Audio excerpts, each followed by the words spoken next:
It's really, really difficult to go overboard.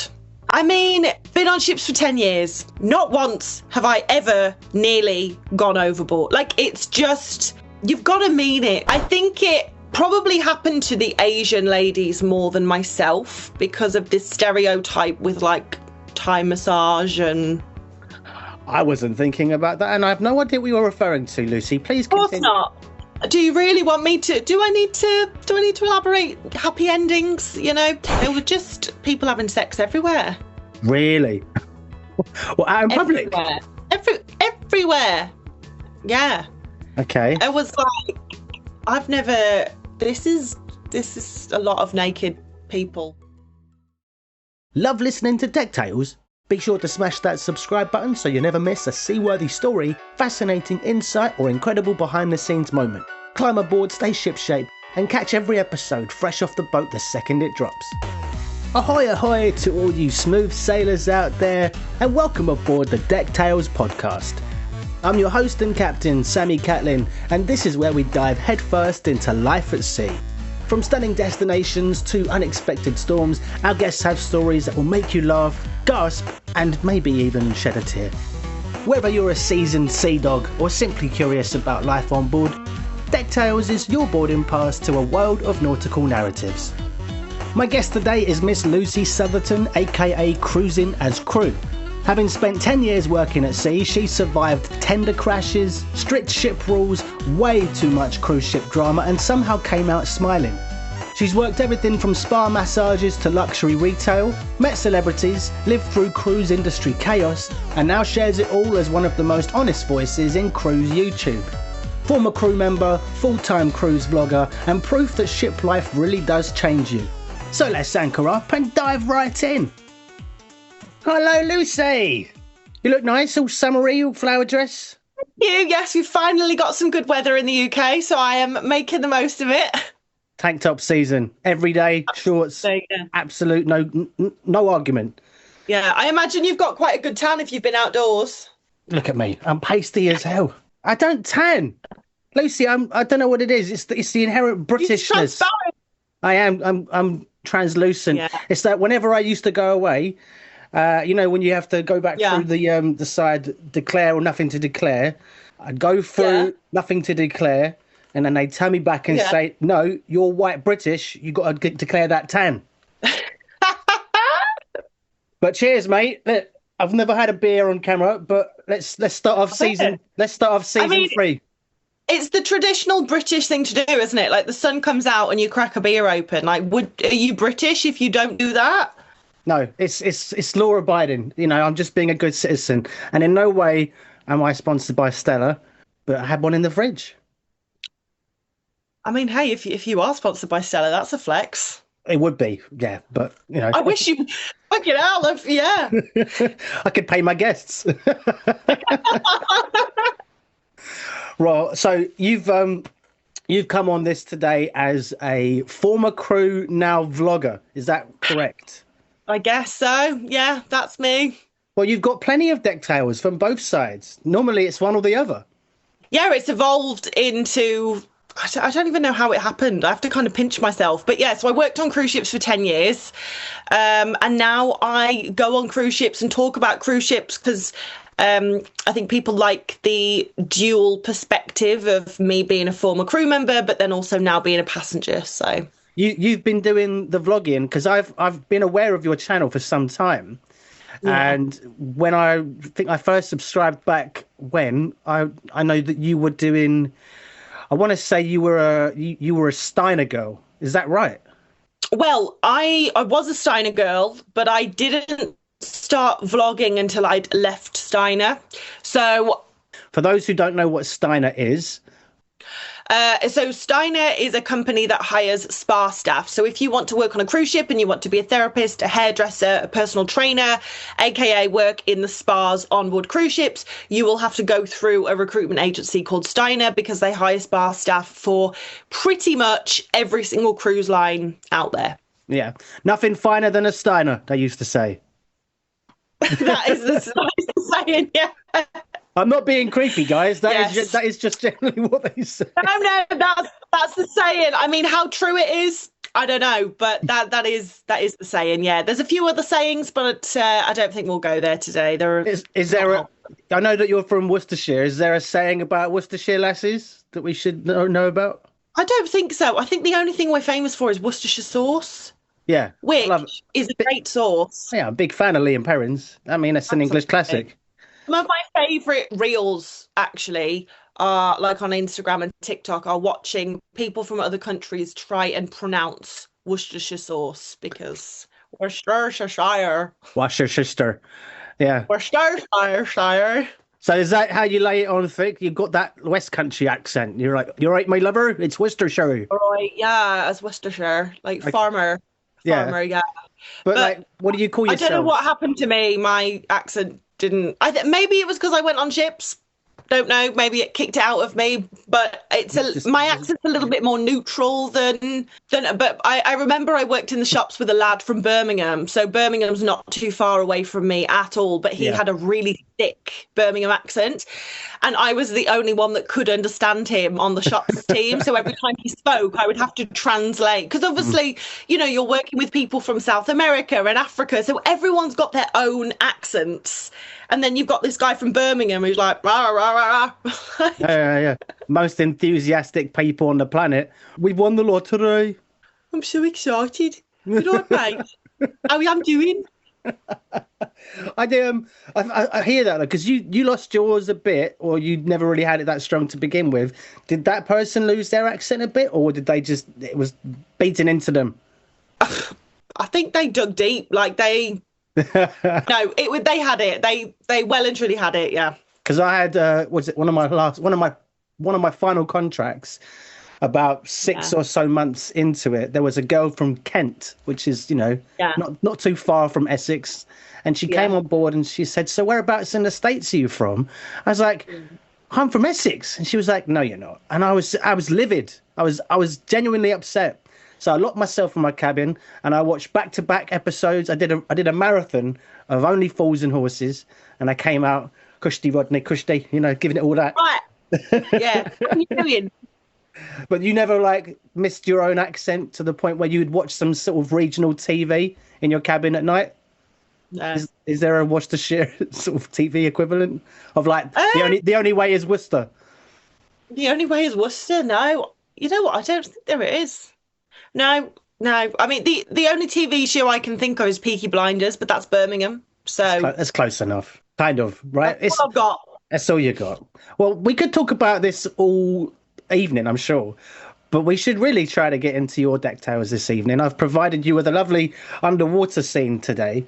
But so you worked, going back 10 years in the industry. What year did you start, Lucy?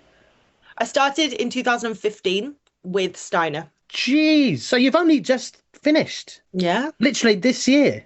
Yeah. My God. Well, I started the process in 2014 and I went on my first ship in 2015. So it was just shy of 10 years. Okay. So what was the split? You went from Steiner working as, I want to say, a masseuse.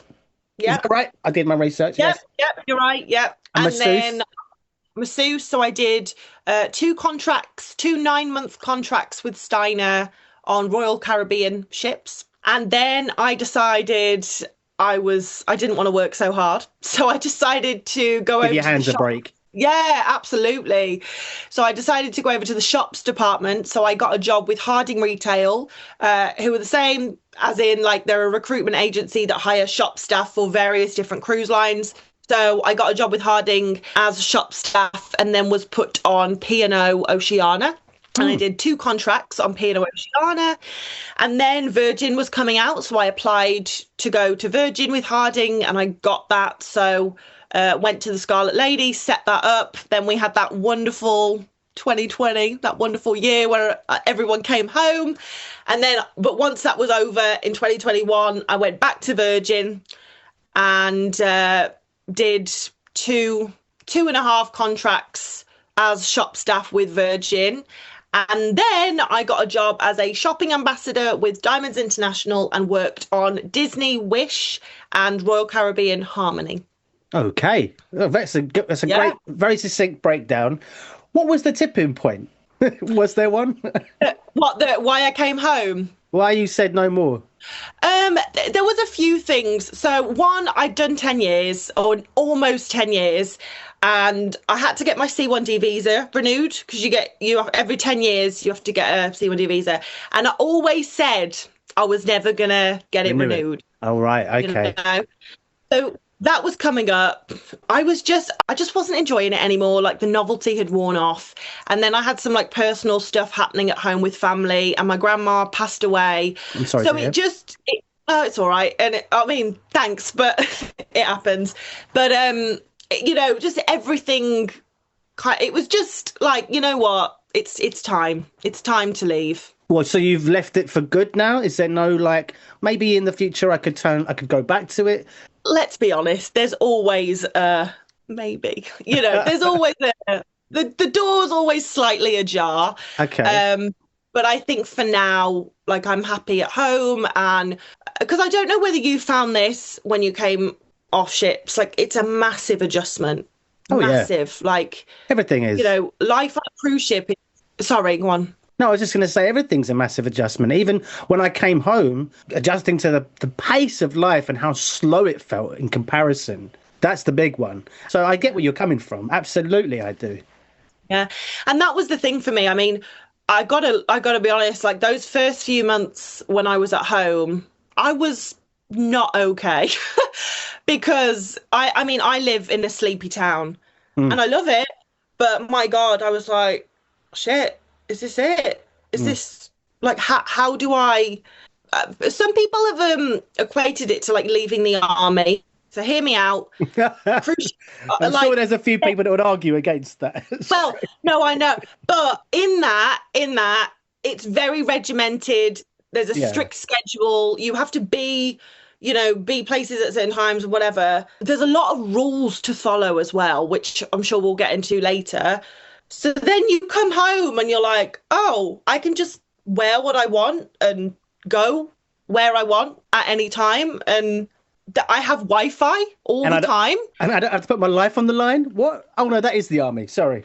Yeah. So it's like, but the point is, I made a video on it and how it was really difficult to adjust. And I had a lot of people comment on that video who had left the army, and they were like, it's the same thing. Like if you leave a really structured environment to then real life, it's like, whoa, what am I doing? You just feel like a feather in the wind, just floating around aimlessly. And how do I fill my day? Absolutely. Yeah. So now you fill your days with seeing how many cruises you can go on to just feel useless? Yep, how do you do that? Because when you go on a cruise, surely you're just thinking about, I don't know, like, what is there to do? What can I do to fill my time? You're not there to work. You're there to have a leisurely time. But as a vlogger, you're documenting everything. Well, the thing is, it's different work now. So, like, when I go on a cruise now, I really do spend, I would say, 80% of my time filming and, like, getting the best shots and, oh, that'll be a good shot and this will be good. So it is work, but it's just a very different kind of work, Okay. So so you've obviously just started this new transition. You were called Cruising as Crew before. Yeah. So your name has stayed the same, and now it means literally Cruising as Crew. Yeah. I mean, the name made more sense when I was a crew member because I was literally cruising as crew, like cruising as crew. And people have said to me, like, oh, you should change the name. And I've thought about it, and maybe I will, but I'm like... What? To what? It's a crew now cruising. Crew to passenger. I don't know. Literally just change it, flip it round. Cruising as crew now cruising. I'm not the wordsmith I always thought I was. It used to be funny. Oh, that's good. Crew now cruising. I like it. So switcheroo. It's not much different. It's tomato. But you've only just started doing it. How many cruises have you been on as a paying customer? I mean, in my lifetime, I think I've been on about, I don't know, like 12. And in this year, you've done a couple, I've seen. Yeah, in this year, I've done a couple. I've got a few coming up as well. Yeah, I mean, it's lovely. But as I said, it's just a different kind of work now. Lovely. Absolutely wonderful. But... yeah, it's more about getting the footage and stuff. Have you had many people coming up to you since you've started doing this who've recognized you from your channel? Yeah, and it is so lovely. It really is like amazing. And I'm happy to say that everyone I've met has been so lovely and just really genuine people. And it just makes it all worth it, doesn't it? Because I think when you do this job, as you will know, it's all numbers on a screen. So then when you meet people in person and they're like, oh, your video helped me, or I enjoy your videos or whatever, it's like, oh, like it's an actual human on the other Yeah, end. yeah. That's nice. It's not just analytics and insights. It's Yeah. actual people. Yeah, People, yeah. Who'd have thought? I know. I thought it was all bots. But what I was going to ask you, when you're doing the vlogging and stuff as a crew member on board, do you have to because it wasn't really an option, I think, when I was on board. It was between 2006 to 2010. Internet, Wi-Fi, smartphones, very, very basic. And if you were going to start doing the vlogging and all that stuff, you'd need to have a fair few quid saved away just to make a dent or start doing that sort of thing. And I was working 7 days a week as an entertainer. I didn't have much time to dick about with that sort of thing. There was just no way. But so when you were doing it, were you always conscious of what things you weren't supposed to share, what things you were not allowed to say, whilst you're putting out this content that's like the life of a cruise member and stuff? Yeah. Well, I have to be honest, I was really lucky that me starting YouTube coincided with me starting my career with Virgin Voyages, because Virgin Voyages are very pro-social, they're with the times, right? And they're pro-social media. And they basically said to me, as long as you're not online slating us, we're happy for you to share anything. Obviously, there's security things that you can't share and whatever, but in terms of my experience, they were no, go for it, share the good, share the bad, just within reason. Within reason.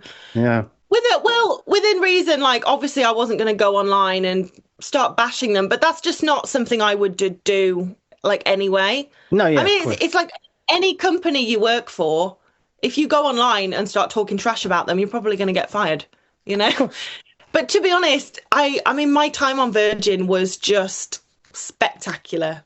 Obviously there were bad parts like anything, but it is fantastic, and I just can't sing their praises enough. They are just absolutely wonderful. But then on that same vein, when I got the job as a shopping ambassador and I went to Disney, I was not posting nearly as much because obviously Disney are very, very strict about, behind the scenes, and, you don't want to ruin the magic for anyone. No. So, yeah, so it was really, really difficult to continue the channel while I was on Disney, because I was every video I uploaded, I was is this going to get me fired? I don't know. And then Royal Caribbean as well. Royal Caribbean were a lot stricter at the time. They're not as strict now, because you've got people like Chris Wong and Brian who are doing it. But at the time, they were quite strict. So, yeah. Well, there were some people who had, and I'm sure you've worked with these people, it was like they had a coat hanger in their mouth permanently. Oh, yeah. That wire kind of I live and breathe Disney, I'm a princess. And I thought, you know what? I'm glad. I like Disney stuff, but I'm kind of glad I didn't get to work for them, because I think that would have ruined the magic for me. You know what? I was actually quite worried when I got told I was going to go on Disney, because it's not that I don't like Disney, but I would never describe myself as a Disney enthusiast. I would never put on a Disney film. It's just not me. So I was like, oh my God, there's going to be all these Disney adults, and I'm going to have to pretend that I like all of this stuff and whatever. But it was actually great. And there's no other word that I can use other than it was magical. It really was. And if anything, it made me into a Disney person. Yeah. It turned you, it converted you. It converted me, and which really surprised me, because especially going from Virgin Voyages, which was so liberal, you can within reason, do what you want, go where you want. The freedoms that we had on Virgin were amazing. I was really worried about that. I thought, my God, I'm going to go on Disney and I'm not going to be able to do anything or say anything or whatever. And it was brilliant.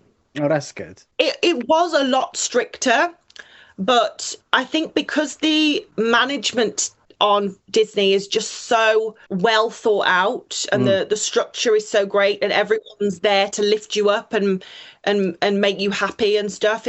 They really have cultivated just a brilliant culture on Disney. I'd say it's one of the best. One of the best. I did work once with a guy who had done a contract or two with Disney, and he had the Mickey Mouse, the three circles tattooed on his forearm, and underneath he had another tattoo which said "No regrets." And I said, "Is there no regrets because you've got no regrets about working for Disney?" And he got really offended. It was like, "No, that's just a completely separate tattoo." But it looked like the caption underneath Mickey Mouse's tattoo. And I just thought that was really funny. Love that.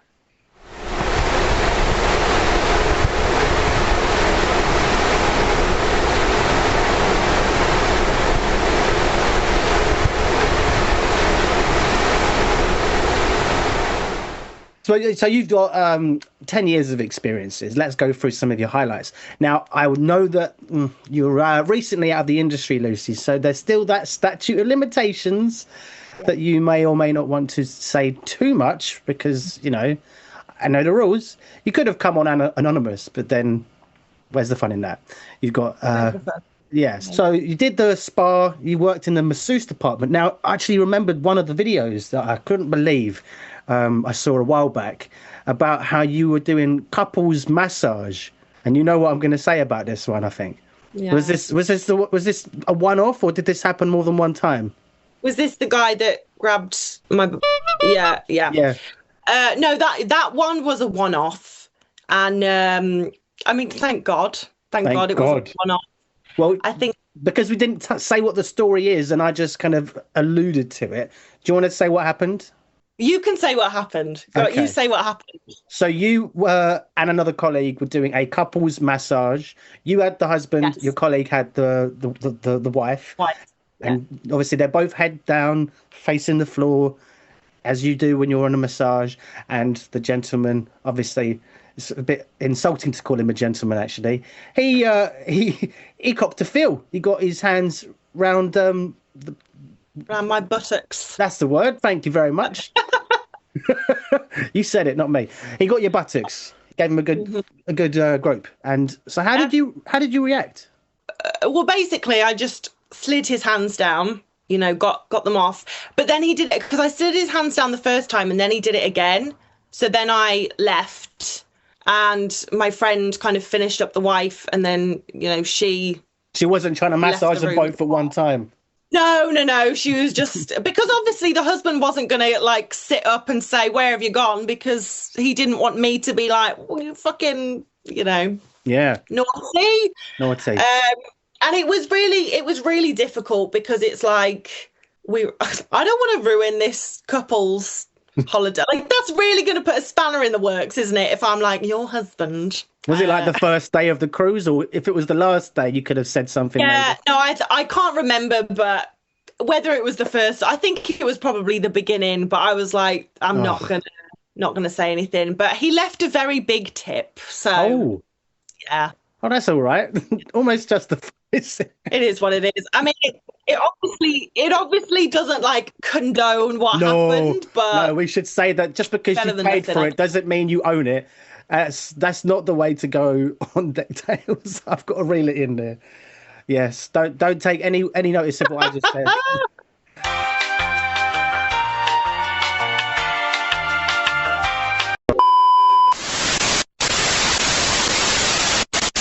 Yeah, that was some sleazy behaviour that should not be applauded in any way. But so was that the worst of it in your time as a masseuse? I'd probably say the most shocking because his wife was literally laying next to him, and I was the audacity of this man. But I think, it happened a few times, and it not just me, it happened to many of the girls. I think it's just that, unfortunately, it's that kind of environment. I think probably happened to the Asian ladies more than myself because of this stereotype with like Thai massage and. I wasn't thinking about that, and I have no idea what you were referring to, Lucy. Please Of course continue. not. Do you really want me to? Do I need to elaborate happy endings? So I think because they might have had a Thai masseuse or a Filipino masseuse, they made the wrong assumption that it was a massage that included, something at the end. Something at I'll the let end. you guess what that is. Yeah.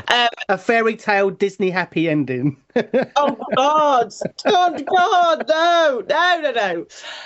But yeah, so I think they got the brunt of it more than like the Western people, like from Australia, America, England. But yeah, I mean, it happens. It happens. What about in the shop? I'm guessing there wasn't any real chances for any devious behaviour. Not that kind of devious. Not that intimate because it's a shop floor. Yeah, and it's a public place. Like the thing is, when you have a massage, you're in a private room with the therapist. Like there's no one else around. So, there's no real, or they might not think there's a real consequence to it, Did you get any strange requests whilst you were massaging people? Like, I don't know. This is just popping into my head here. Don't think I've pre-planned this. And I said I'd probably go on a few tangents. Yeah. But did anyone say to you, like, that's fine. I want a safe word. I want you to go as hard as you can. Oh, I don't know, something like that. No one said about a safe word, but I remember my friend was massaging this girl and she came in and she was drunk. And my friend was massaging her and the woman who was having the massage asked my friend if she could feed her the cocktail through the head hole. Like as she was massaging, like she wanted to keep drinking. She was like, I'm on a cruise. I'm here to party. I don't care that I'm having a massage. I'm going to drink through this massage. Oh, you need both your hands. How are you going to stop and keep feeding someone? I mean, if it were me, I'd have said, look, get one of those long straws, put the glass on the floor, and then you can do it yourself, mate. I'm busy. I'm working. My hands are occupied. I mean, that is a smarter idea. That is a smarter idea. Hey. But nothing too seedy in terms of requests. Like, there was a bit of touching up, but fortunately, in my experience, it was always. But then I'm quite a confident person, so I'm very happy to just be like, you slimy bugger, I'm leaving. Yeah, it happens to guys as well. Yeah. I mean, were there any male masseuses that experienced similar things with the ladies, or not really? I never worked with a male masseuse ever. But they do exist. I think they do exist, but I think on cruise ships they're really not very highly requested. Like most people want a female masseuse. So I think like a female kids host as well. Yeah, exactly. So I know that Steiner used to hire male masseuses back in the day, but they just didn't make any money because people were like, I don't want a male masseuse. And the job, for those of you who don't know, when you work for Steiner, it's massively based on commission. So if you're not massaging, you're not making any money, but you're still working 14 hours a day. So for the male masseuses, they were like, this just ain't worth it. Yeah. And I know that the commission structure wasn't particularly great either. But this is back in the day. I don't know how it is these days. It was something like, if I remember correctly, this is a ballpark thing. People were making something like 19-20% on each haircut. Yeah. In commissions. Is that about right? Yeah, 20%, or it was like 15% to 20% automatic gratuity, and then hopefully they would add gratuity on top of that. That's a lot. But yeah, I remember making about probably $1,500 to $2,000 a month, which I got to be honest, it was my first job. It was my first real job, so I was like, "This is great!" Like, and because it's brilliant. Because it's like double the amount in because obviously you're not converting that live. It's just the number. It's like, oh my god, I did the contract with Silversea. I think I got like $3,000, but it was in dollars. But in my head, I was just like, I'm balling. Yeah, exactly. Yeah. So I was very much like, I'm balling. Life's good. Of course, you have no outgoings. I'm not paying rent Yeah. I'm not paying food. I'm not, like, the only thing I was paying for was Wi-Fi. I couldn't even drink because I joined the cruise ship at 19. So I couldn't even go to the bar and spend it on alcohol. So I was saving absolutely everything.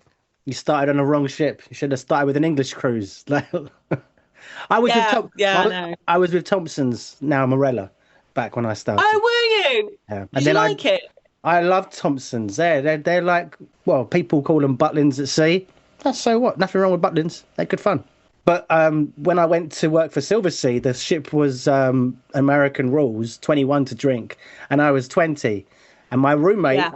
was the sommelier, Norman, 42-year-old Indian alcoholic, and our cabin fridge was always stuffed full of beer.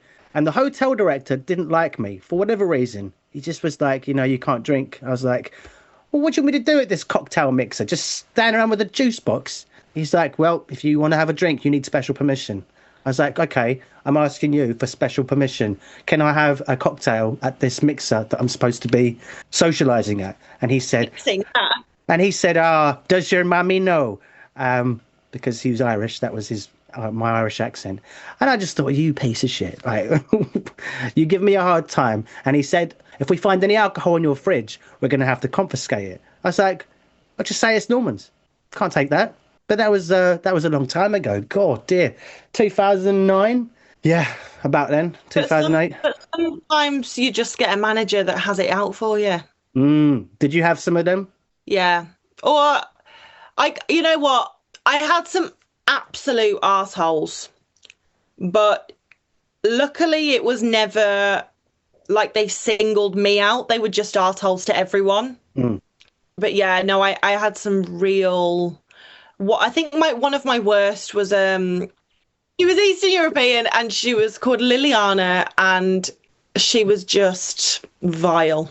What? Vile. Vile in what sense? She would. Yeah. The most ultimately petty Vile person. in that she would come to crew bar and sit in the corner so no one knew she was there, and she would watch us all get drunk, and then she would tell security to breathalyze us on the way back to the cabin. So she would actively try to get people fired. She was just like, we would go into the morning meeting. So when we were working in the spa, we'd start work at 7:30, and I remember we'd be sat in the salon having the meeting where they're like, okay, your target for today is whatever. And she would scream at people who hadn't made their target, or, and she was just vile. Like, there were people that ship was based in Asia. So I think it was something like 80% of the ship had to be able to speak Chinese. God knows why they sent me. But anyway, I was part of that 20%. And so there was a lot of Chinese, Japanese, girls in the spa. And she would like scream at them and tell them that like their English wasn't good and they were dumb and they were all of this. And she was just horrible. She was just a nasty, nasty, nasty piece of work. Well, yeah, it happens. And there's one in every job. There's one of them. But yeah. Without the salt, the sweet ain't as sweet. Yeah, exactly. And that's it. And I've had some managers who are just like amazing. Like, I'm still friends with them. They're the best people ever. So it's not all bad. But like you said, you can't appreciate the good without having had the bad. Just makes you go, what the hell are they thinking? Because, being on board, you kind of have to be a certain type of person just to get through the week. If you can't make friends and your intention is to basically be a bit of a, sorry to say it, Karen, then you're going to just be miserable because no one's going to want to have fun or, go ashore with you and do things when you're not working. So it's in your best interest, no matter what department you're in, just to try and play nice and be friendly and amicable to people. Otherwise, it's just going to be a shit contract. But I think it was. Well, yeah, but I think it was a cycle. Like, she was miserable. Misery loves company. She was just vicious, and I think she had a lot of issues. Now I'm older. I'm like, she probably had a lot of issues and a lot of stuff going on. Not that it excuses how she treated people, but, But again, I mean, at the time I was 20 years old. I just took it because, my first big girl job, and I was not nearly as confident then as I am now. So you just Like, oh, okay, I guess this is how managers treat people. Maybe it was one of those things where she got treated really badly by a previous manager, and now she was just forwarding on the shit. She was just keeping it up. This you've got no idea Yeah. how tough it is. I'm gonna do the worst version of what I had just to prove a point. But so that Yeah. means if you were 19, 20 in your Yeah. first contract, and it's been 10 years, quick math, you're about 30 now. I'm 30. Yeah, I turned 30 a few months ago. Wow, call me Rain Man. That's great. You're in your 30s. 30-30, as they say in bingo. 30-30. Yeah. Yeah.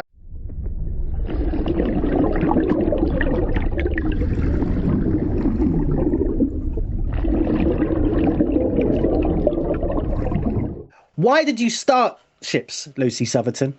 That is a fantastic question. So I started cruise ships because I left school at 16, which is common in the UK. Had absolutely no idea what I wanted to do, but I knew that I wanted to travel a bit. But I had no money, like most 16-year-olds. And then when I went to school to become a massage therapist, there was a lady that came in and was basically like, hey, did you know that you can work on a cruise ship as a massage therapist? Blah, blah, blah. And she just sold the dream. And I was like, that's great. I'll do that. And literally that was it. But I started thinking I would do one contract. And then 10 years later, I was like, I'm still here. But so was she like recruiting for Steiner, or was she just some woman who'd had a fling with it and she was just bragging about it and you were like, yeah, I could get me some of No, that? so I believe she was a recruiter. She was a recruiter for Steiner, and she was going around different colleges and doing like the spiel and like, you can work on ships. But I mean, it was very much selling the dream. Like, you're going to be on a luxury cruise ship, traveling the world, off every day in paradise. Like, she forgot to mention the 14-hour days, like massaging back to back and how it's going to hurt your wrist. Those little things that would have been really helpful to know. She forgot about those. Yeah. But no regrets. So glad I did it. Best thing I ever did. So In many ways, that is kind of the same recruitment process in the army as well. They sell you on the dream, and they forget to tell you that your life is on the line and that you might come back in a box. why would you need to know that? It's fine. Don't spoil the dream. You were pretty much like turned within an instant, I guess. It wasn't like you were thinking about it in the back of your mind. It was just all of a sudden this woman came in one day. The next thing you're like, this is all I care about. Pretty much. I think I was young and I think I was looking for direction. I mean, at that time, all of your friends are either going off to uni or everyone's doing something with their life. You're telling me that at 16 you didn't know what you wanted to do? Get it together, Lucy. I know. Pathetic. I know. But yeah, I had no idea. And like all of my friends around me were going to uni and seemed to be starting all of these great ventures. And I was just like, what am I going to do? So I think when this woman came in and told me about the cruise ships, it was like, here it is. This is my opportunity, Yeah. You saw like Yeah. the clouds parted and doves came out and you were just like, this is a sign from the gods. Absolutely. I was like, oh, yeah. With that though, like, do you see like the cutoff point between when people have kind of they're institutionalized at sea? Like this woman was recruiting, she was working on ships, or she was land based? I believe she was land-based, Right. but she had worked on cruise ships. For how old was this woman? I would say she was probably like early 40s. But like, Yeah. what was the oldest? Because I think the oldest person I ever worked with was a company called Travel Scope, and I did a world cruise with them, Lucy, and it was fantastic. But one of the guys on the light entertainment staff was in his 80s, Yeah. and it was like, how come that's allowed? Why? What? He wasn't with the company for years. I wasn't like, get out of here, this is a young man's game. But he was like, no, I've worked my whole life and, I'm not paying for this cruise. I'm being paid for it and, living life. This wasn't an option when I was a young man and I'm making the most of it now. So, winner, winner. Yeah, I think the oldest person I worked with was 88, and that was on Disney. Wow. After this woman who came to you from the Steiner recruitment office, the process took a while. But do you remember the training that you had before you stepped on board, or was there none? No, the training was intense actually. So I started training in the January, and I remember hairdressers are usually at the Steiner Training Academy for like 1 week. And then massage therapists are maybe there for 3 weeks. So basically, people go to the Steiner Training Academy. They do really, really intense training for 1 weeks, and then they get assigned a cruise ship. So I was like, great, I'm going to be here for 2 or 3 weeks. I was there for 2 months, and it was the longest 2 months of my life, because I was, by 6 weeks in, I was like, am I doing something wrong? Like, is there a reason that they haven't assigned me a goddamn ship yet? I've been here for ages. Because, of course, all the people that you make friends with have gone. And you're, because they've gone to their ships. And I'm like, oh my God, like, am I not picking this up or something? But actually, it worked out for the best, because due to being there for 2 months, I learnt pretty much every treatment that was available, which meant that when I went on the ship, I was qualified for everything. So although I was primarily a massage therapist, I could also do inothermy, facials, waxes. I could do everything. So it meant that I made more money. So it was a blessing in disguise.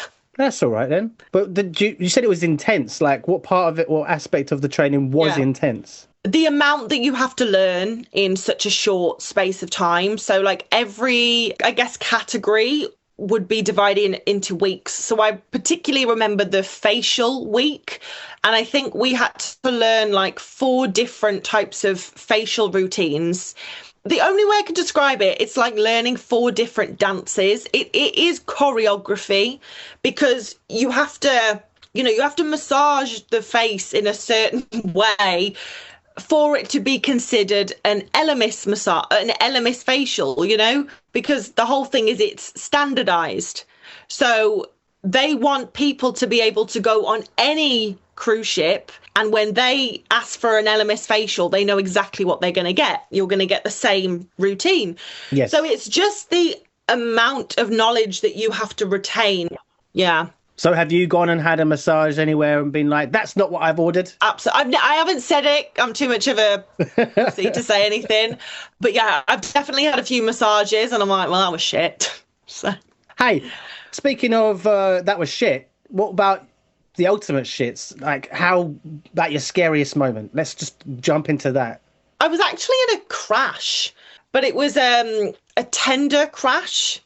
So it was on P&O, and it was a tender port, and I just happened to have tender duty, which means that I basically had to stand on the tender for 2 or 3 hours, and when passengers got on the tender to be ferried back to the ship, I just had to say, please sit down, sir, please sit there, just make sure everyone was sat down. Yeah. So usually it's a very uneventful task, nothing happens, but I think we were in Hvar in Croatia. And no one was getting off the ship because it was time for everyone to come back on board. So I got on the tender, and it was like me and I think 4 other crew members. And we were taking the tender out to the port to pick people up to bring them back to the ship. And in the port of Hvar, there's loads of boats, loads of sailboats, loads of little boats around. And as we were heading over to the port, this sailboat just collided into the middle of us. And luckily, like, everyone was fine. Luckily, there was no passengers on board. Like, look, it was just us 5 crew members. But it definitely shit me up. Like, it was definitely scary. But I actually think I've kind of blacked it out, because I don't remember what happened after the collision. Well, you were too busy bailing out the water. Luckily no water came in. But the guy on the other boat, I remember, had rolled over onto the bow of his boat. But no one was harmed. No one died. No one, but it was just an unexpected collision, because I remember we could see him coming towards us. So all of us were like, turn. And he just didn't and went into the side of us. But you tried to block it from your memory because it was a little bit traumatic. Yeah, I think so. But then I remember probably the most embarrassing thing ever, which was I went back to my cabin that night, and I was getting ready for work, and the door knocked, and I thought it was my friend, so I opened the door in my towel because I just got out the shower, and I was like, "Oh, what do you want?" It was just a joke that we had. We'd always, "Oh, what do you want?" And it was the captain, and I was like, "Oh, brilliant." So not only have I opened the door in my bathrobe, I've like, "What do you want?" And I was like, "Oh my God, I'm so sorry." And he was just coming to, him and another officer were just coming to be like, "Are you okay? Like, we've heard about the crash." Like, and I was like, "Yeah, I'm fine, thanks." Clearly, Bye. you need some time. You're obviously a bit sensitive. Yeah. Like, do I look okay? But so that was nice of him doing the rounds, just checking in on the staff. Like, "Are you okay? You okay? I heard about earlier. Do you want a cup of tea? Cuddle? Talk about it." Don't hear that about captains normally doing damage control on the crew's mental wealth. No. I mean, it was nice. Yeah. But was there many other scrapes with the captain, or was that the only one that you like really that sticks in your brain? No, that was the only captain one that like comes to mind, really. Yeah, but they are generally speaking a very mixed bag of characters on board ships. They can be all or nothing. Yeah. Yeah. No, I've worked with some really lovely people who are captains, and they're really down to earth and they're great. And then I've worked with some people who are just arseholes. Yes. Well, let's talk about some arseholes, shall we? Okay. Not literal, but people who you wish you could forget, but for some reason are still taking up space in your head. Oh, I don't know whether we've got enough time. We've got no time. We'll have to do a second part for that one, I think. What about celebrities at sea? Did you meet any celebrities? That's a good segue, going from arseholes to celebrities. Yeah, arseholes to celebrities. Yeah. So I met I met obviously Richard Branson. Not obviously, but Richard Branson because of Virgin. Obviously, of course, I met Richard because of Virgin. So I met Sir Richard Branson because of working for Virgin, and then Paris Hilton came on board Virgin, so I got to meet her. Diplo, the DJ, Paul Nassif, Real Housewives of Beverly Hills, surgeon. And then there was a few athletes that I met, but I couldn't tell you. What they did. They were just. It was other crew members who were like, "Oh, yeah, exactly." But yeah, no, I've met a few. Yeah, no, it's always like seeing a fish out of water. It's like, what are you doing here? You shouldn't be surrounded by people in an enclosed space. What kind of person has this attention in the public eye and then thinks to themselves, "I know what I'll do. I'll go and surround myself with people I can't escape in a closed-off prison." I want to cruise. What kind of holiday is that? Yeah. But it depends on the level of celebrity. Like, obviously, Beyonce couldn't do it. She'd have to book an entire ship. But did you do any of the charter cruises? I've done a few, actually. So when I was on Royal Caribbean the first time, we did like a 90s rock and roll cruise. I think John Farnham came on that one and performed, which was cool. And then, like 80s and whatever, just various charter cruises. But the most memorable one was the Atlantis Gay Cruise on Virgin. I've heard some funny old things about the Atlantis Gay Cruise. Just for the listeners only, Lucy just made a big wow face. Like, just. Oh, yeah, sorry. Yeah. Woo! Not that needed to be confirmed. She's already said it was a bit over OTT, shall we say?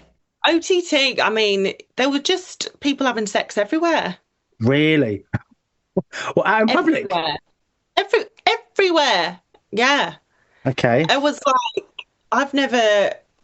This is a lot of naked people. And what company was this with? Atlantis, but the cruise line was Virgin Voyages. So it definitely wasn't a Virgin cruise. No, this wasn't a Virgin cruise. This was an Atlantis cruise, an Atlantis gay charter cruise. But I think Atlantis cruises are quite spicy anyway. That was a dad joke. What? What did I say? I said it was a Virgin cruise. It wasn't a Virgin cruise, and it went completely over your head, man. Oh, I'm so sorry. Yeah, I completely missed that. It's fine. You just distracted by all the sex.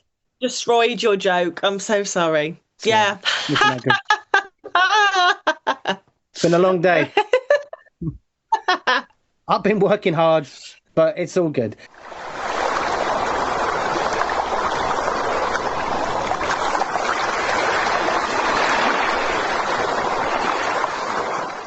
What about most challenging part of your job? What was the the bit that you kind of dreaded having to do sometimes? Was there any aspect of it? It was different on every contract. The parts that I loved and the parts that I dreaded. But I think towards the end, the bit that really was getting to me was the rules. It was and it's just the little things. Like if I had the morning off and I wanted to go and get a coffee from Starbucks on board, I was a crew member, so I couldn't go and sit in passenger areas and just enjoy my coffee. I had to go in crew areas, but most of crew areas are, well, all on the last ship that I was on, all crew areas was indoors. The only outdoor crew area was a smoking area, and I don't smoke. So I'm like, well, I don't want to sit. I don't want to sit in a room full of people that are smoking. And you couldn't wear your flip-flops down the I-95. And I know it sounds so trivial, but like if you're getting off the ship to go to the beach, you want to wear your sandals, right? But you couldn't wear your sandals from the cabin to getting off the cruise ship. I remember that. Well, So but that wasn't a rule they enforced on my ship. Everyone was in their flip-flops, but they did on yours. Oh, they did on the last one. So if you were going to the beach, you would have to put trainers on or closed shoes on just to walk to the gangway. And then once you were off the ship, you could put your sandals on. But it meant that you had to lug your trainers around with you all day just to walk to and from your cabin. So it was towards the end, the rules were really getting to me because I just thought, I was 29. Yeah, 29. And I was like, this is ridiculous. Like, we're being treated like children. And it was just really getting to me. So, well, so now you're on board in the capacity of being a paying passenger. There's no part of you that's like, oh, I would like to go to the crew bar, but actually, no, I can go wherever I want. I can sit in Starbucks and not have to worry about it. Yeah. I can wear my flip-flops to the tender. Yeah. No, there is no part of me that wants to go to the crew bar. I mean, 10 years at sea, I've been to the crew bar. I've been there, I've seen it, I've got many T-shirts. Completed it, mate. I don't need to do it. Well and truly got that out of my system. Yes, but I just remembered something. So, I sent you a little, I think I sent you a link to the Pope cruise, and we might discuss that. I don't know if we need to. Did you watch it? What did you think of it? I watched it. I actually made a YouTube video on it, but I can't post it because of copyright. So anyway, but I was horrified. And I actually don't think the documentary made it sound as traumatizing as it actually was. For who? For the passengers. Oh, you think the passengers, right? I really think it was probably way worse than they made it sound. And it sounded pretty bad. But yeah. My only problem was that it didn't really. What did you think? I thought it was a bit, unfair in some capacity, because they weren't really showing you anything about the crew's perspective of that entire experience. They had an English female cruise director. They had some guy who was doing the radio communications. There was an Indian chef, and there was the Ukrainian or girls. The head party. The bartender. The crew. Yeah. So there was there was only four crew, and you didn't really get a window into their life, like living and working during that time. So when the cabin started to flood and spill out all into the corridors, that water has to go somewhere, doesn't it, Lucy? And most of the time, water tends to drain downwards because of a little thing called gravity. And down in the lower parts of the ship is where the crew live. So, to think that it was bad for the guests, it wasn't really kind of even entertained as an idea that the crew would have had it even worse. Plus, they was trying to work and, keep the guests happy. Yeah. But anytime they were brought on screen, they were just kind of comedic comedy relief. They were. That's what I felt like. Yeah. Well, that's what I mean. Like the documentary was entertaining, but I don't think they really gave us a sense of how awful it was. I mean, I just can't even imagine because as well they were saying that the crew members would walk down the corridors and pick up all the red bags of feces and presumably take them to the incinerator room, but the incinerator's not working. So you literally would have had a pile of shit building up in the crew areas as well as the crew members shit building like, and there's no windows in the crew area, there's no ventilation in the crew areas at all. So I mean, the fact that they kept on working, I think is incredible because I've got to be honest, if that was me, I'd be like, I'm done. I'm done. This is not in my job description. Wait me when it's over. And that was the other thing as well. Like the passengers were all up on top deck. They had their mattresses out there. They were living in a tent city because it was too hot inside. But the crew didn't do that. They had no choice. They stayed in their cabins, slept, ate, worked, whatever it was that they had to do. They were relegated to just keep going about their day like it was nothing. Yeah. And there was no measures in place for them. But the other thing I was going to ask you, Lucy, is that I saw some other cruise content creators the other day. I think it's the Sail Away magazine guys. They got a 5-year ban. Did you see that from Carnival? I did see it. I haven't gone in depth into the story, but I did see it. Do you know more about it? Well, I mean, if information's changing all the time, and by the time this comes out, that information may have changed. But the point was that the reason I was bringing it up was a couple of guys, they have a channel called Sail Away Mag, and they have, a channel on YouTube. They do content where they're going on cruises and they are, reviewing it, basically.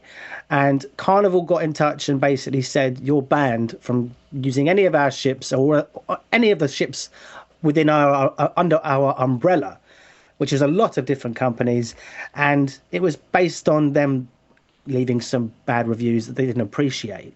My question to you is, as a vlogger now, and you're independent from the industry, you're not really sponsored by anyone, you're just doing it for the love of doing it. Do you worry that another company might do something to you and strike away your privileges? Because if you don't have a good time and you're honest about it and you share in a video, that might, you might suffer the same fate potentially. Yeah, but I mean, if I go on a ship and I don't have a good time and I talk about it and I get banned, it's like, well, I didn't have a good time. Why would I want to go back? Well, yeah, but in the case of these guys, they got banned from an entire umbrella company, and lots of ships fall into that category. Talking Cunard, P&O, Costa, MSC, I think Silversea? No, there's a whole bunch. I can't remember all the companies Carnival owned, but it seemed a bit over excessive based on a couple reviews that they'd left, that they were given that blanket ban. So that was all I was thinking is like, do you see that as an example of something to be wary of? No, don't. I'm not. It's not something I'm worried about, put it that way. I think cruise lines need to accept that social media is a huge part of it's a huge part of life now, right? And I think for a long while, these companies had control over the media and what was said about them, because if it's going through television or radio, the cruise line has some kind of say in what's said. But now with the uptake of people with, social media and stuff, they have no control, right? Anyone can post anything. So I think instead of trying to ban people and fight it, they need to offer a better experience. They need, it's constructive criticism, and they're massive corporations and they need to just take it on the chin. And I think it makes the company look really bad that they've lashed out like this, if I'm honest. No, that's fair. Like spoiled children. Yeah, exactly. I don't think it looks bad on the vloggers. Personally, they're literally just giving their opinion, which is what their job is, Yeah, you're just throwing your toys out the pram, and I think it just looks really bad on the cruise line. It's not a good look. You should have responded to their videos and said, we're really sorry that you had a bad experience. We'll do better next time. Or we'd love if you would consider trying us again and we'll make it better. Like, that's the response that you expect from a huge company. So I don't know. It was a surprising reaction, I think, for everyone. To see that, yeah. And it's not a small thing to say you're banned for just a couple of weeks, 5 years across an entire fleet of ships. Because you said some words we didn't like. That's a bit silly. Yeah.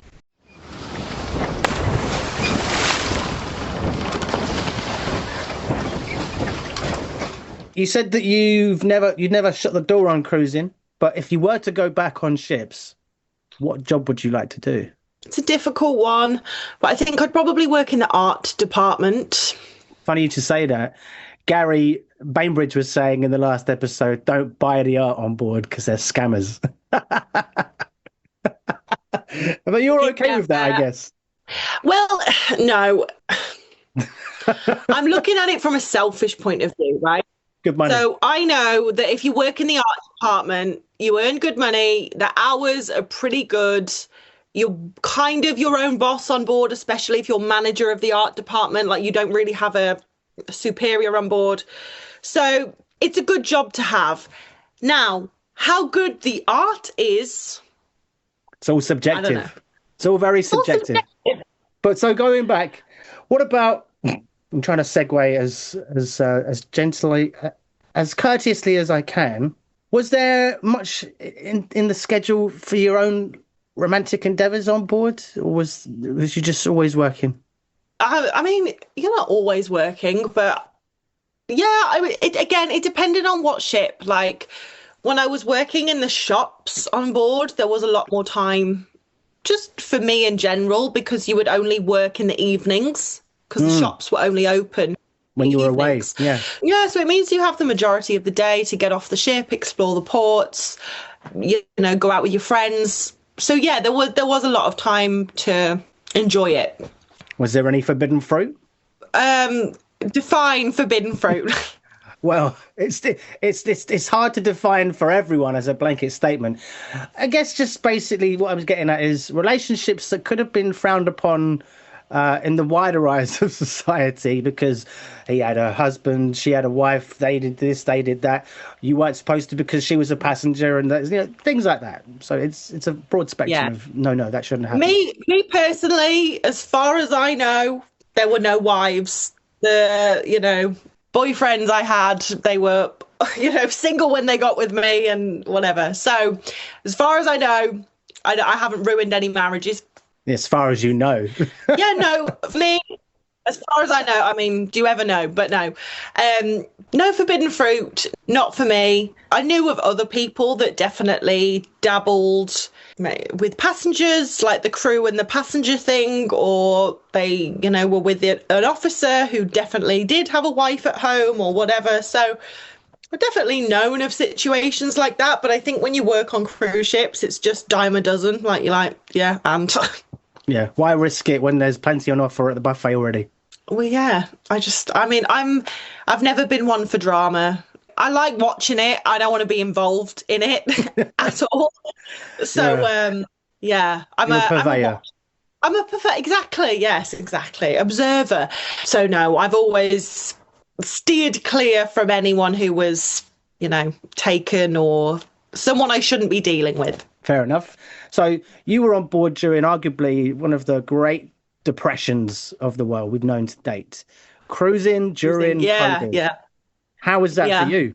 It was an interesting time. And I mean, the thing is, so we were at the start of 2020, because COVID kicked off in March, right? Well, in England it did anyway. So in January, I was on the Scarlet Lady, and we were setting it up in Italy. Now, it was a brand new ship. There was still like scaffolding in the ship. And so the reason that's important is because the TVs weren't working. Okay, they weren't on. So therefore, all of this stuff about COVID that people were getting in the news, we weren't getting. Like, everyone who was on the Scarlet Lady at the time, like, we were just oblivious to it. We'd heard about it. We were like, oh yeah, it's something in China that's going on, but it's fine. So anyway, we set the ship up. We've sailed to Miami. We're supposed to sail to New York, but then because of COVID, we got redirected to Miami. And I think that was the first point where people were like, oh, this might be a big deal. And then I think I was on board for like 3 weeks after, and we were just docked in Miami. We didn't move. We were just docked in Miami for 3 weeks.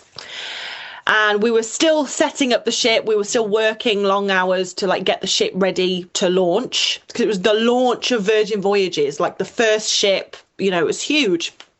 And I always remember one of the days we got called into the Manor, which is the nightclub on board, by Tom McAlpin, who was the CEO. And we all thought that it was going to be like, well done, guys, you've worked so hard. The ship is now ready to launch. Like, we're ready to go, whatever. And it was that. It was like, well done, everyone. You worked hard. The ship's ready. And you're all going home because of COVID. And I was very fortunate because I was able to go home and stay with my parents. So it wasn't an issue. But there were literally crew members there that were like, I've sold my house so I can come here. Like, I have nowhere to go. Or people had rented their property out. So they were like, if I go home, I've got nowhere to go. And, you know, it was a really, really scary time because people are like, I've arranged my life that I'm going to be on this cruise ship for at least 6 months. So first, it really messed with some crew members. They were like, what am I going to do, you know? But you didn't have to stay on board for a long time in quarantine or anything like that? I was really fortunate. I got sent home just before everything got locked down, but my friend ended up staying on Virgin, I think, for 9 months because she's from Peru. Yeah, she's from Peru, but Peru weren't, like, they had shut their borders. They were not letting anybody in. So they were trying to get her home, but Peru were just like, we won't have her. So, you know, keep her. But yeah, I think that I've spoken to her about it and she was like, it was awful because like there was maybe 60 crew members on board for 9 months. There's like barely any food. And also you have to remember when COVID kicked off, like we all thought it was the end of the world. You know, it's easy in hindsight to be like, oh, on board. Yeah. We all thought it was like the apocalypse. So it was really scary to have to stay on board, you know? Yeah. But so 9 months, that's, I think, the record as far as I can tell. I've not heard anyone say they were stuck on a ship for longer than that, but that's, well, it's all a distant memory. It's a bit of a blur now, right? But to be stuck on a ship for 9 months and not be allowed to set foot ashore even one time because that's locked off and it's just the ship, right? Yeah, that's got to be a real pain in the ass. But so she's okay now, though, your friend? Yeah, she's fine. She's okay. She's recovered. Yeah. She's back on ships, so it obviously didn't traumatize her too much. Credit to the lass. Credit to her. Yes. Yeah. But so you got out of it before the big lockdown. But during your time at sea, Lucy, have you ever witnessed any dodgy dealings below deck in terms of things like organized crime, the Filipino mafia? It's not always the Filipinos, but they get the label because there's so many Filipinos on ships. Have you ever seen or witnessed anything like that? Yeah, like, I mean, there's, I guess, drugs going on below deck, not on every ship, not with every crew member, but, you know, there can definitely be some dodgy people on board. I know that prostitution's a thing, you know, like prostitution was a big thing when I was, when I first started on my first few ships. And I didn't know about it until I almost left. And then we were having a conversation and, you know, when everything starts to make sense and you're like, oh, right, okay. Penny drops. So I learned that actually, like, there was quite a lot of people doing it, which is obviously a massive no-no if the cruise line ever found out. And then, I mean, it's not criminal, but there's definitely mafias on board. So, like, if you're part of the Filipino mafia, your life is going to be slightly easier on board. Or on some ships, it was the South American mafia or the Chinese mafia. You know, every ship has a different mafia. It depends what the dominant nationality is on board at the time. Was there never a Worcestershire mafia? You know, surprisingly, no. No. Just can't imagine it. Can't imagine there'd be enough people from Worcestershire to get their own mafia going. Hey, It was nice though. On one of my ships, I was roommates with a girl from Java, and her boyfriend was the head chef who was Filipino. So I kind of got to experience what it was like to be in the Filipino mafia through my roommate and her boyfriend. And I mean, it was incredible. oh It was yeah, incredible. Like I'd finish work at 9 p.m. and all the girls were like, right, we're going to go to the mess and get some food. And my roommate would be like, no, no, we're going to our cabin. I was like, okay. And we go to our cabin and we'd have a 3-course meal waiting in our cabin for us. no Piping hot. way. Yeah. Off menu. Yeah. Off menu. Yeah. He would, bless him, he would just like bring it to our cabin. If we needed laundry done, we get our cabin cleaned. I mean, they were some great times. How the other half live. How the other half live. Oh, to be Filipino on a cruise ship. I mean, you guys are doing it right. So. Did you start to abuse your power a little bit and start requesting more and more? No, I couldn't because it was through, not that I would anyway, but it was through my roommate. So I was just grateful to be included. Fair enough. Oh, I've not heard of that before. Getting meals just brought to your cabin because. Oh, yeah. But that's a nice insight. One thing that people are always obviously very, and rightly so, guarded and cautious about with things like the Filipino mafia is the fear of being injured or maimed or anything along those lines, because mafias tend to be hand in hand with violence. Were there any significant injuries you sustained over the years? No. Not a single one? Not a single one. Touch wood, quickly. Touch wood. Yeah, not a single one. What about deaths? Were there any passengers who died in mysterious circumstances or ways that were obvious that made the news? Yeah, not mysterious circumstances. I mean, people died all the time on cruise ships. But yeah, I mean, whenever a crew member dies, it's always really, really sad because it's usually suicide because they're usually young. So I remember on like a Royal Caribbean ship, there was a guy that jumped off and, you could really feel it amongst the crew for the next few days after. Like, it's really, even though most of the crew had never spoke to the guy, it's awful to think that someone was in such a bad place that they felt like the only way out was to jump off. And then you probably heard of it, there was that woman on Virgin, I think it was on the Valiant Lady, and she jumped off the top deck and landed on deck 7 she landed on the promenade deck. I didn't hear about that, Lucy. Why? What? Was she a passenger? Yeah, she was a passenger, yeah. But that one slipped me by. Yeah. So what happened there then? Did they just have to cordon off the whole promenade deck and the passengers are all inside, nothing to see here? When clearly there's I'm guessing quite a lot to see, but yeah, it was just dreadful. And that one was an accident. Like, it was deemed that it was an accident. She just fell off, and you can't say. It's really, really difficult to go overboard. This is my argument, right? You got to be some kind of special to fall overboard.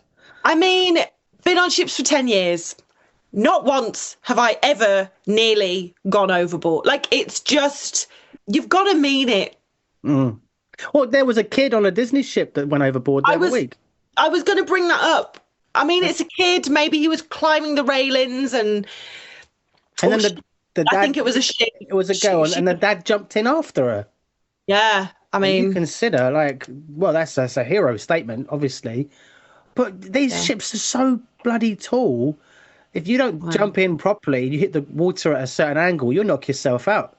Oh, you'll break your neck. Or you'll die. Or you'll die, yeah. Like, the fact that they both survived is, I mean, thank God. Yeah. But it really is a miracle, because people always say that. They're like, oh, would you die if you fell in? And I'm like, yes. Like, if the cold didn't kill you, it depends on the angle that you jump in. Like, if you dive off the cruise ship, then you'll probably be okay. But most people, if they're jumping off a cruise ship, they're not thinking about their form. So, and if you land wrong, you're gonna break some bones, because when you're hitting the ocean at that height, it's like hitting concrete. Mm. You could argue, though, Lucy, that the only reason we know about this particular incident on the Disney cruise is because they both survived. Had they both died, they might have done everything they could to make sure that didn't make the headlines. But it was a I'm sure. success story, so therefore it was allowed to be like, bravo, Yeah. bravo. Yeah, these cruise lines are very good at brushing things under the carpet.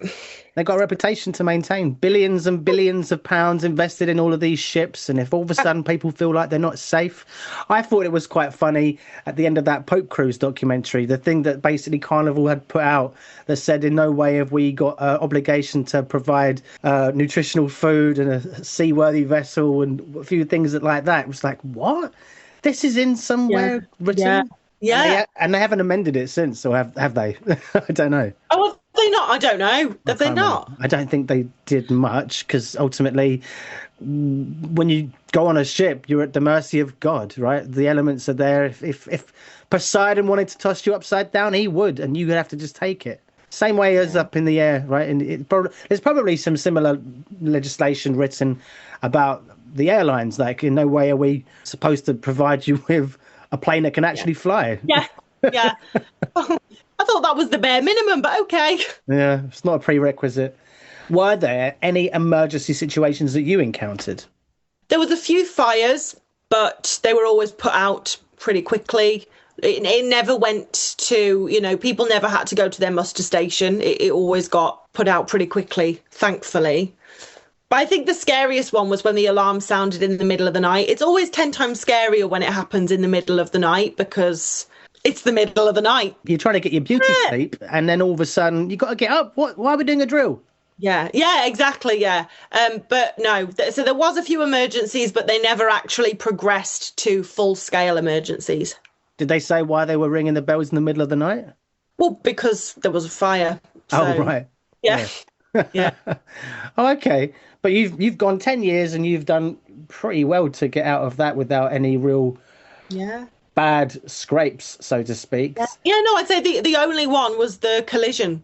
The collision. Yeah. Wow. If you could go back and change anything about your 10 years at sea, is there anything you would want to change? Or you just were like, no, the experiences made me who I am and YOLO? Well, yes, of course, no regrets experience, blah, blah, blah. But just to be interesting, because I went on to cruise ships with the outlook of, I'm going to do this for one contract. I'm going to maybe 2 years at the most, whatever. I never fully committed to it, right?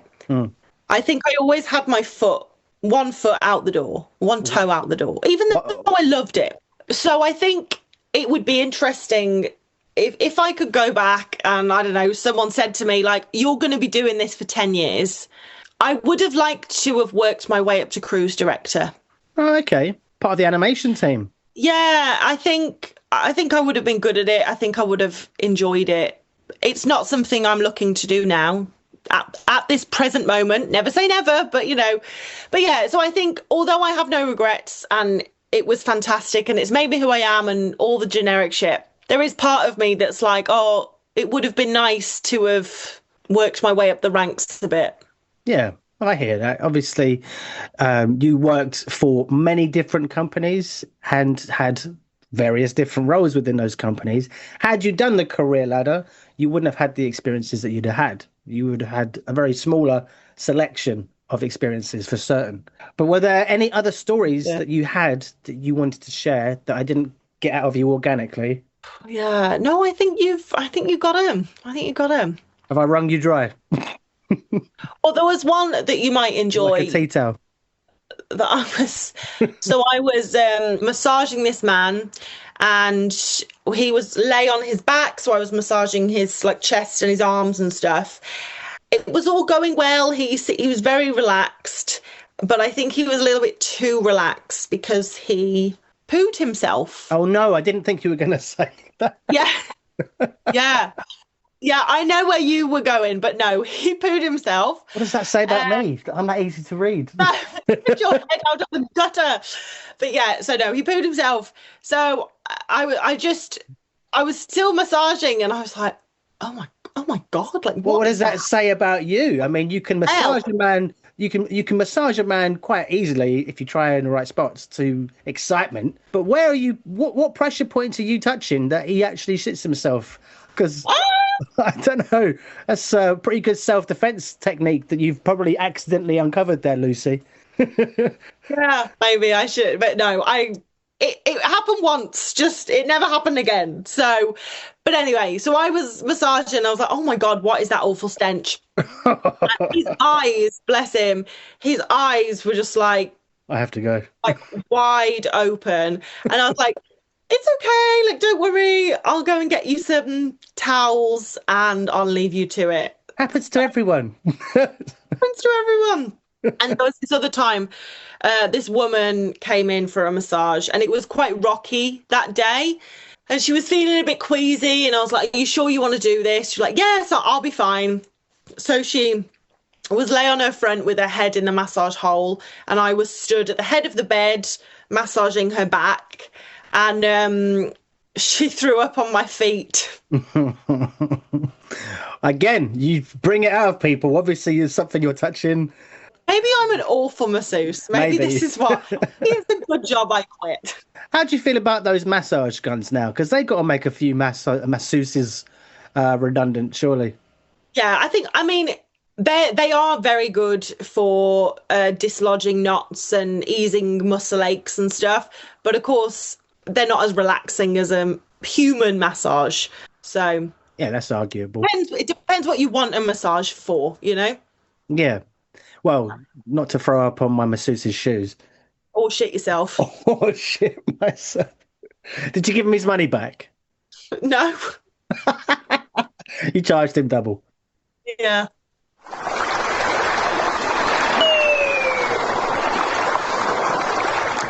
So it's come to the end of the episode, Lucy. Is there anything that you'd like to promote or shed some exposure towards?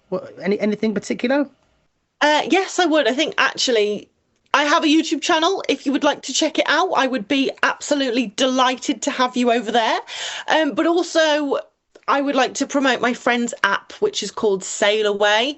You can download it now on iPhones. Unfortunately, it's not available on Android, but it is completely free. And it's a great app where you can check, you can compare cruises, you can check ship itineraries. It's a great price checker. So yeah, Sail Away. Check it out. Well, thank you very much, Lucy.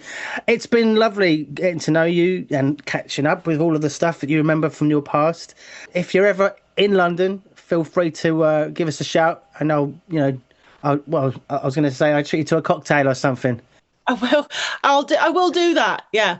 Yeah. I mean, it's the season for it now. But have you got more cruises lined up? Yeah. So I've got one on the 11th of July going on Celebrity Ascent. I'm looking forward to that. Is there any company that you would love to go on that you haven't yet been on? Well, I'm sure there's loads. Who's your most dream company to go and cruise with? Oh, well, I think my dream is going to be probably Ritz-Carlton or Azamara. Oh, okay. Yeah, I'd really like to try Azamara. What about you? I completed it, mate. No, I'm joking. I said I'd love to do an expedition to the Antarctic or something. Oh, God, yeah, of course. On like a Viking. Yeah. Well, yeah. Without the raping and pillaging. That nearly went over my head again then. Took a beat. But it's been lovely talking to you, Lucy. I've thoroughly enjoyed it. It's so hot in here. Got no windows open. I've got no air conditioning on because it just distorts the sound of the microphone. This underwater thing is like psychologically cooling me down a little bit, but not by much. So I'm going to love you and leave you. Thank you so much for having me. That's all right. Lovely to meet you. You too. Keep going. Keep going. Yes. You too. You too. Woo! So there you have it. That wraps it up for this episode of Deck Tales. I hope you enjoyed it. If you've been entertained by the tales of laughter, camaraderie and the occasional stormy sea, then don't forget to like, subscribe and leave a comment.